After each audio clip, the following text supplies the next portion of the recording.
이사야 28장 마지막 단락 23절로 29절. 똑똑한 자들아, 하나님의 생명의 정의를 아느냐. 여기 똑똑한 자들은 스피치 메이커 앞에서 나온, 그래서 애국과 동맹의 논리로 시끄러운 자들입니다. 예. 귀를 기울여 들으라, 이렇게 시작되죠. Pay attention and heed my voice. 이것은 지혜 문학의 특징입니다.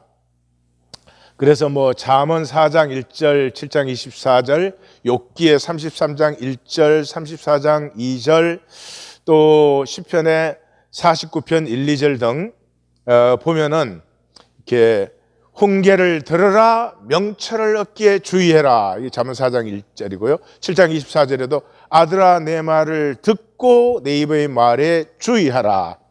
또 시편 49편에도 뭇백성들아 들으라, 세상 거민들아 귀를 기울여라. 그래서 들으라, 주의하라, 주의해서 들으라, 이렇게 이 두 귀절을 합쳐서 쓰는 것이 지혜 문학의 그 특징입니다. 그리고 29절에서 그 경영은 기묘하고 지혜는 광대하다, 이렇게 마감하는 것을 보면은 이 부분은 선지자가 지혜 문학의 특성을 따라서 말씀하시는 그런 부분이다 하는 것을 알 수 있죠.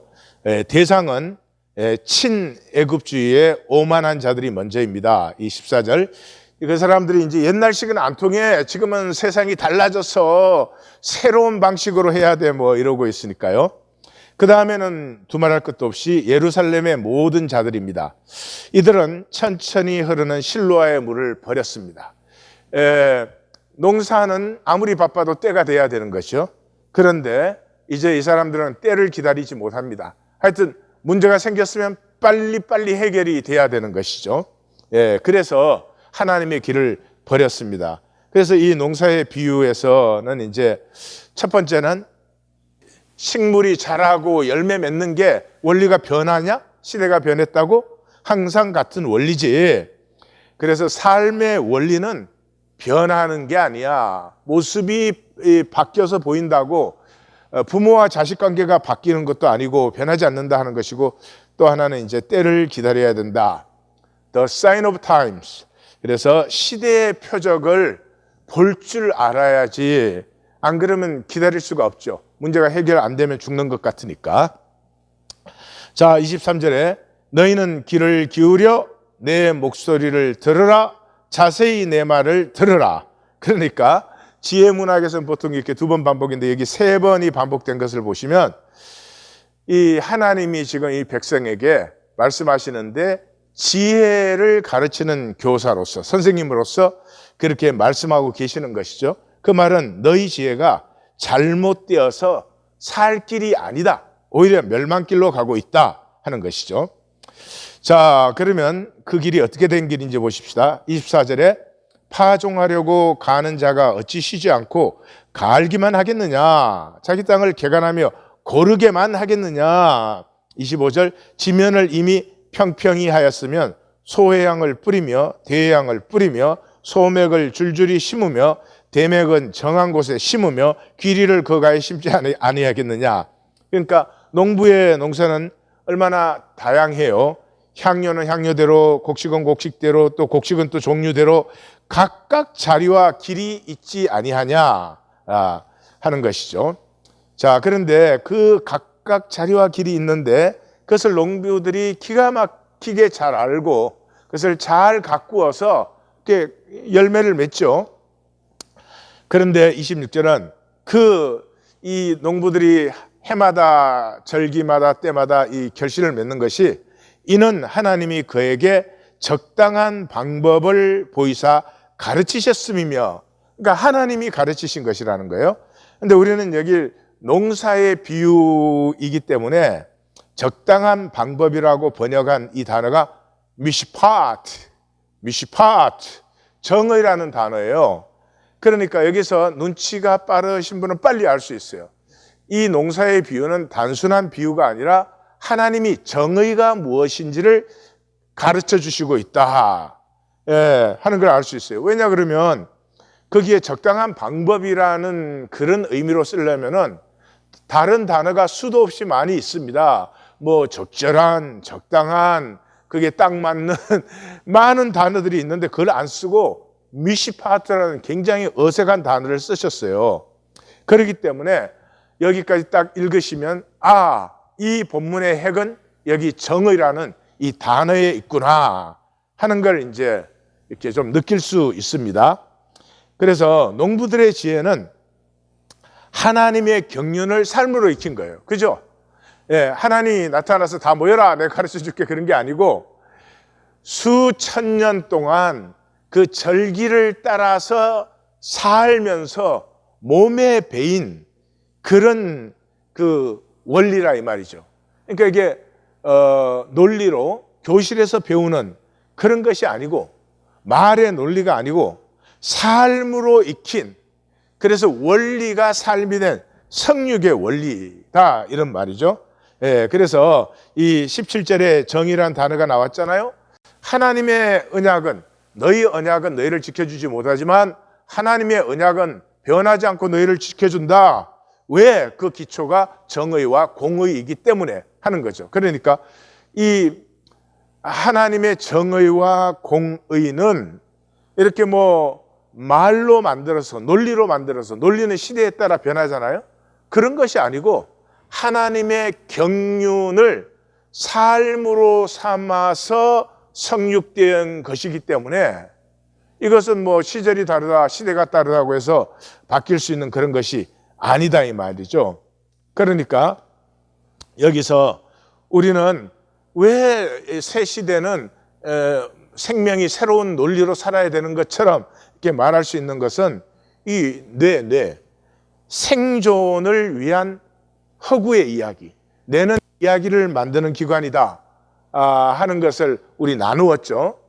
뇌는 이렇게 우리가 수집한 정보를 분석하고 이해하고 판단하는 데가 아닙니다. 그 정보가 들어오기 전에 이미 얘기를 만들어 버려요. 호랑이가 달려오고 있으면 저놈이 나를 잡아먹으려고 하는구나 하고 얘기를 만들어요. 그 잡아먹을 때까지 가만히 있어. 잡아먹나 안 잡아먹냐 보자 이러면 죽는 거예요. 예. 그러니까 얘기를 먼저 만들어야 돼요. 예. 그러니까 이것은 생존에 필수예요. 꼭 필요한 것이에요. 예. 그래서 이거 버릴 수 없는 거예요. 이게 잘못됐다 버려라 그런 얘기가 아니고 우리 뇌가 그렇게 해서 내 생존을 돕고 있지만은 내 존재와 삶은 그것이 전부가 아니지요. 전부가 아니죠. 그래서 죽음이 두려워서 조금만 어려움이 있거나 문제가 있으면 항상 피하고 유리하고 성 쌓아서 지키는 가인의 삶을 살 것이냐? 삶의 지혜는 알죠. 이 땅에서 생존하려고 하면 위험과도 부딪혀야 되고 마지막에는 죽음과도 대립해야 되고 대적해야 되는 것인데 그런다고 해서 평생을 피하고 유리하고 지키기만 하면은 생명을 버리는 것이죠. 생존은 지키지만. 그래서 생명을 사는 사람들은 하나님을 신뢰하기 때문에 에스더 같이 죽으면 죽으리라 하는 차원이 또 필요하다 이 말이죠. 예, 내 이야기 만들기가 필요 없는 게 아니고 갖다 버려라가 아니고 버릴 수도 없지만 그런 차원이 있지만은 그보다 더 본질적인 차원이 있다. 생명 차원이 있다. 예, 그래서 하나님을 신뢰함으로 죽음에까지도 직면할 수 있는, 두려워하지 않을 수 있는 이러한 믿음으로 신뢰로 말미암아 나됨을 피우는, 내가 그냥 살아남는 정도가 아니고 나의 본질을 피우는 이런 역사가 일어난다 이 말이죠. 그래서 정의와 공의가 이루어진다는 것은 하나님을 산다 그런 말이에요. 하나님을 산다는 말은 참 추상적이잖아요. 그러니까 바꾸면은 사랑으로 산다 그런 말이에요. 우리 모두가 사랑으로 살면 일용할 양식으로 살고 서로를 용서하면서 살고 서로를 안쓰러워하면서 조금이라도 힘들까봐 시험에 들까봐 지칠까봐 안쓰러워하면서 그것이 하나님의 정의와 공의가 이루어진 상태다. 윤리적이나 법적인 의미가 아니다 하는 것이죠. 그래서 우리의 생존 본능은 뭐예요? 사랑할 수 없다는 거죠. 사랑은 좋은 거지만 사랑하면 이 세상에서 사랑하면 예수님처럼 그렇게 되는 거죠. 그래서 사랑할 수 없기 때문에 사랑은 버리고 살아요. 사랑할 수 없기 때문에 사랑하지 못하는 자신을 안타까워하고 아파하고 그 아픔에서부터 초월이 생기는 것인데, 사랑할 수 없어, 그렇게 살 수는 없는 거야 라고 딱 결론 짓는 순간이 사망과 언약한 삶이에요. 그때로부터 다시는 생명은 피어날 수 없어요. 그때로부터는 그냥 죽지 않기 위해서, 이러면 뭐 죽음만 생각하시면 안 돼요. 다시 말해서 이 땅에서 약해지면 죽는 거예요. 남보다 가난해지면 죽는 거예요. 병들면 죽는 거예요. 그래서 뭐 삶이 그냥 이 생존에 그냥 쌍겨버려요. 어떻게 하든지 남보다 많이 가져야 되고, 어떻게 하든지 남보다 이겨야 되고, 어떻게 하든지 남보다 성공해야 되고, 뭐 절대 아프면 안 되고, 뭐 이렇게 해서 생명은 완전히 폐해져 버리고 생존에 광란이 일어나는 거죠. 그러나 사실은 생각을 해보세요. 가족의 사랑을 아는 아버지, 가족이 다 나를 사랑한다, 내가 잘하고 못하고를 떠나서 가족이 나를 사랑한다, 그 아버지는 반드시 생명을 피우고 열매를 맺게 됩니다. 남편이 나를 사랑하는 것을 아는 아내도 그렇습니다. 생명이 피어나게 돼 있어요. 왜냐? 평강과 안식이 있으니까. 뿐만 아니라 부모의 사랑을 아는 자녀들도 그렇습니다. 만약에 부모의 사랑이 뭐 나를 출세해라, 성공해라, 어떻게 하든지 막 이기는 사람 만드는 것이 아니라 나를 내 모습대로 정말 사랑하고 기뻐하고 아껴준다, 뭐 그런 사랑, 부모의 사랑이 없을 수는 없죠. 다 있겠죠. 그것을 자녀들이 확신할 때 생존의 스트레스가 어려움에도 불구하고 그것을 넘어서서 생명을 사는, 생명 열매를 맺는 그런 자녀들이 되는 거죠. 그러니까 우리가 이 현상에서는 맞는 말이죠. 사랑할 수 없어요. 사랑한다는 게 그렇게 쉽고 간단한 문제가 아니에요. 그러기 때문에 이제부터는 절대로 지지 말고 이겨야 되고 꼭 성공해야 되고, 그 순간이 사실은 사망에서부터 도피하려고 몸부림치는 사망과 언약이 되어버린 그런 삶이 된다 하는 것을 좀 잘 묵상해 보십시오. 27절, 소의 양은 도리깨로 떨지 아니하며 대의 양은 수레바퀴로 굴리지 아니하고 소의 양은 작대기로 떨고 대의 양은 막대기로 떨며. 26절, 곡식은 부수는가? 아니라 널 떨기만 하지 아니하고, 곡식은 그것에 수레바퀴를 굴리고 그것을 말발굽으로 밟아서 껍질을 벗겨내야 되니까 곡식은 그렇게 하죠. 부수지는 아니하나니. 그러니까 여기에 농부의 지혜가 추수도 다양하고 현상에 보이는 것으로 다 알 수 없는 하나님의 생명의 정의를 이 선지자가 이렇게 표현하는 거죠. 그래서 그 정의가 뭐예요?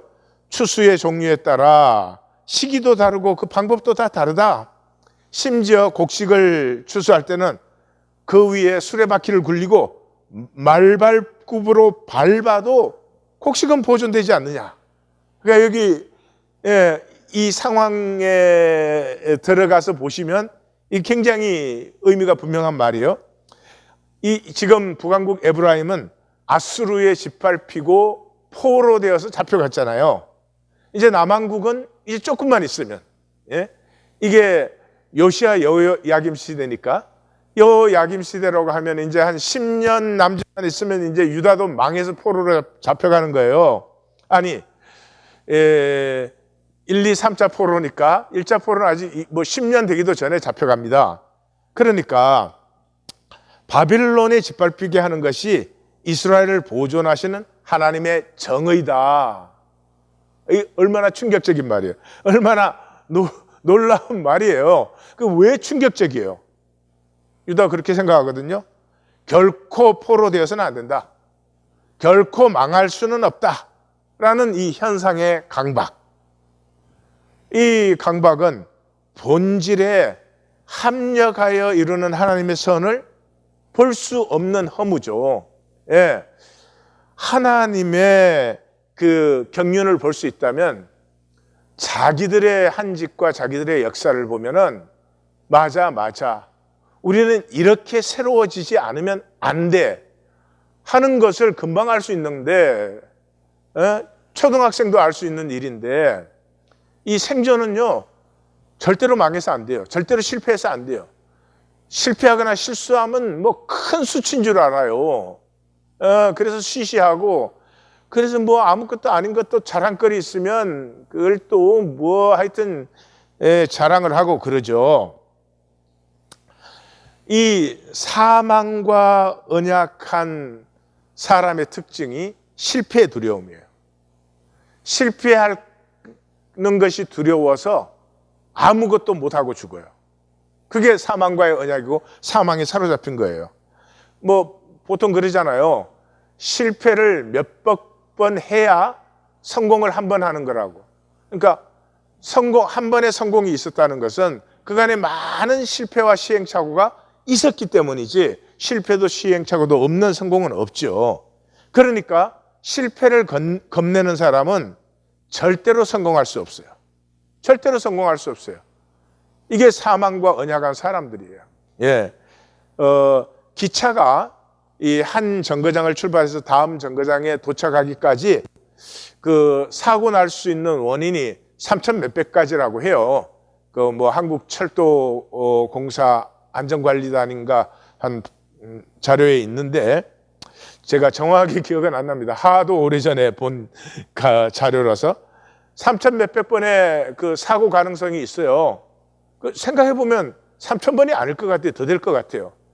그럼에도 불구하고 최선을 다한 다음에 달리기 때문에 도착하는 거죠. 만약에 그 3천 몇백 개를 하나하나 염려하고 앉아 있으면 기차가 여기서 출발할 수 없는 것이죠. 예, 이런 것이 우리 삶의 진실입니다. 29절 마지막 절이죠. 이도 만군의 여호와께로부터 난 것이라. 그의 경영은 기묘하며, 기묘하다는 원더풀, 지혜는 광대하니라. 여기 광대하다는 것은 아브라함에게 내 이름을 창대케 하리니 했는데 똑같은 단어입니다. Growing magnificence. 예, 그 영광스러움이 점점점 자라나는 그런 모습이에요. 그러면 기묘하고 영광스럽게 자라는 것은 뭐죠? 생명이에요. 예, 기묘하고 그렇게 영광스럽게 신비하게 자라는 건 생명밖에 없어요. 예, 다른 것은 이 아무리 성장한다 이렇게 해도 한계가 있죠. 그러나 생명은 무한히 자랄 수 있는 것이고, 무한히 사랑할 수 있고, 무한히 신비할 수 있는 것이에요. 그래서 이 생명이 하나님의 사랑의 경륜과 지혜예요. 하나님의 섭리가 뭐냐, 하나님의 경륜이 뭐냐 하는 것을 질문하는 것은 하나님의 사랑은 어떻게 역사하는가 하는 질문과 똑같은 질문이에요. 그래서 우리의 삶에서는 생명을 살려면은 사랑이 모든 것이에요. 사랑이 모든 것이에요. 일단 하나님을 사랑하지 않으면 기도 응답이 없습니다. 하나님 사랑하지 않고 믿습니다 열심히 하면 그 기도 아시죠? 기도하면서 자기가 스스로 의심해요. 이게 되겠나 안 되겠나, 절대로 안 될 것 같죠, 자기는. 왜냐 그러면 사랑이 없어서 그래요. 사랑이 있으면 기도를 하면 기도한 것으로 좋게요. 하나님이 가장 복되고 아름다운 길로 인도하시는 것을 알기 때문에 나는 내 기도를 드렸고 이제부터 그 문제에 대해서는 하나님의 경륜의 인도하심이 나타나기 때문에 무엇이 어떻게 나타나든지 그것을 넘어서 하나님의 그 합력하여 이루는 선을 누리게 되죠. 하나님 사랑하지 않는 사람이 어떻게 소망합니까? 하나님으로 말미암은 소망이 있다는 것은 하나님을 사랑하기 때문에, 믿음도 하나님을 사랑하기 때문에 믿음이 있죠. 무엇보다도 하나님과 하나됨. 이 우주의 최고의 영광이 하나님과 하나 되는 것인데 그 사랑 없이 하나 될 수 있습니까? 사랑 없이는 갖다 붙여놔도 하나가 아니죠. 예, 뿐만 아니라 일용할 양식으로 살고 서로를 용서하고 서로를 안쓰러워하는 것. 이거 다 하나님을 사랑하면서 나오는 것이죠. 우리 보고 노력해서 그렇게 살아라 그런 게 아니죠. 내가 말씀을 쉐마하는 것도 하나님을 사랑해서 쉐마가 이루어지지 내가 쉐마하려고 아무리 해보십시오. 쉐마가 되나? 순종이 안 됩니다. 예배, 하나님을 사랑하지 않는 예배를 예배라고 하면 그 하나님 모욕하는 거죠. 모독하는 거예요. 찬양, 하나님을 사랑하지 않는 찬양. 그건 소음이죠, 소음. 이게 찬양이 안 되죠. 그래서 우리는 사랑할 때 하나님을 누려요. 여러 가지 현상으로 나타나는 것이지만 그 다른 모든 현상, 상황, 조건들 속에서 우리는 하나님을 누리는 거예요. 이게 하나님을 사랑할 때 일어나는 일이죠. 그래서 하나님을 사랑할 때 하나님을 누리기 때문에 하나님의 모든 약속이 성취되기 시작하고 겨자씨보다 작은 것이 장성한 나무가 되어요. 나는 정말 보잘것없는 죄인이었는데 하나님의 은혜가 이 하늘과 땅을 품는 생명으로 나를 키워내는 것이에요.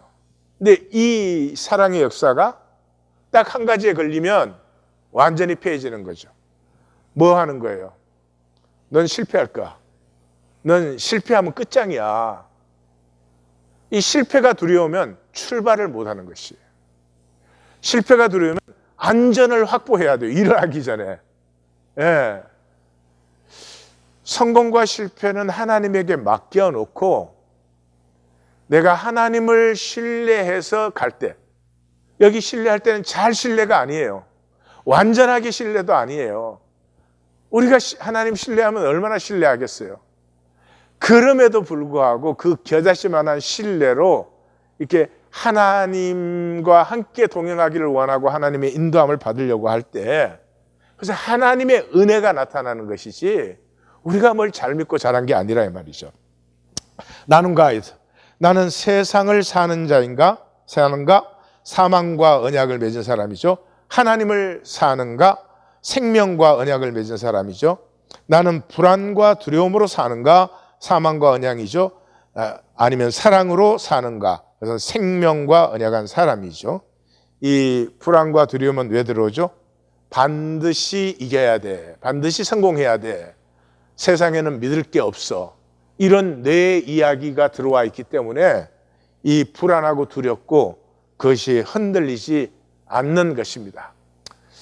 내가 만든 우리의 허상의 이야기, 그 두려움에서 나온 이야기는 이제 가벼워지고 소멸되고 내 가슴 깊은 곳에서부터 솟아나는 하나님으로 말미암은 하나님의 창조의 섭리와 경륜에 참여하는, 나에게는 은하수보다 멀게 보일지라도 하나님을 신뢰해서 하나님의 길로 한 발자국씩 떼는 믿음의 삶이, 생명 열매의 삶이, 생명 정의의 삶이 우리에게 피어나고 우리가 만방에 증거되기를 원합니다. 하나님,